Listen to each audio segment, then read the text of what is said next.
Never meant to start a film festival, it just sort of happened. To be honest, we were running out of tools and running out of time. We were anxious and well-meaning, despairing and hopeful climate activists. We wanted to remind the choir and gently inform everyone else that the world is on fire and the seas are rising and this is not just for future generations and this is not just on distant shores and this involves you and your children and all of our future. So, in 2011, we began hosting eco-info sessions and pro-action cafes with breakout groups by topic area, energy, water conservation, recycling and waste. We had neighbor-to-neighbor tours of rooftop gardens, backyard composting setups, home energy audit demos. Of course, kombucha and homemade bread were involved. Of course, there were prizes for those biking, walking, and scootering to tour sites. It was pretty cool. But the strong focus on information, which could be sciencey and overwhelming, was never going to get my cousin there. You tree huggers, you take things too seriously. It was never going to get my neighbor there. Oh, what a rough topic for a sunny Saturday. It was never going to get some of you there. Seriously, though, parts per million of CO2 in our atmosphere isn't your jam? This is when I learned about the DC Environmental Film Fest in the nation's capital, by then 18 years strong. This is when our loose group of volunteers switched our approach from informational to inspirational. A light bulb went off when we realized that films and stories, not charts of global emissions by industry sector, could be activist tools. Wasn't it Roger Ebert who said that film is an empathy machine? Fast forward then to now. In April, we wrapped our 13th One Earth Film Fest. This fall, we will again host our Young Filmmakers Contest Awards. Both sit on the trusty foundation of what we call our head, heart, hands model.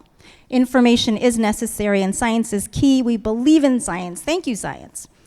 But to get out of our heads, we need an invitation to receive, to connect with our hearts, where we can know that we have done something unspeakable by othering our one and only Earth, and by extension, othering one another. Othering creates a comfortable divide between me and the extraction of Earth's resources, or between me and the breaking of bodies at traffic stops. This isn't mine, this isn't of me. But films and stories bring it up close, leaping across the bearable chasm. Films make us look and, more importantly, feel. The othering melts away, and we are left understanding that this really is ours and that there is something here quite possibly for me to do. Now, the hands part of One Earth's model, we select films that have some solution orientation very often because folks need an invitation to consider solutions and really become part of that solution. The goal of our model is to help folks have them lift up their arms literally and say, what can I do?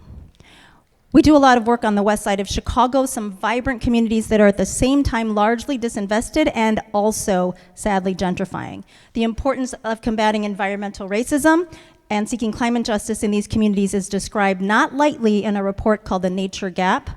Clean drinking water, clean air, public parks, and other shared goods are supposed to be the great equalizer whose services are free, universal, and accessible to all humans without discrimination. In reality, however, American society distributes nature's benefits and the effects of its destruction and decline unequally by race, income, and age. Recently, our org hosted a webinar titled Climate Change on Chicago's West Side. And we were floored by the response. The huge desire for information and connection around our climate crisis helped us cull a short list of eco-films for attendees, and the questions that many submitted in advance were a window into folks' concerns and also a gut punch.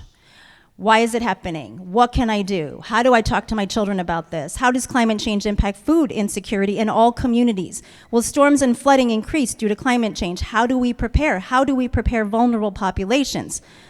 How can my family and I help fight this?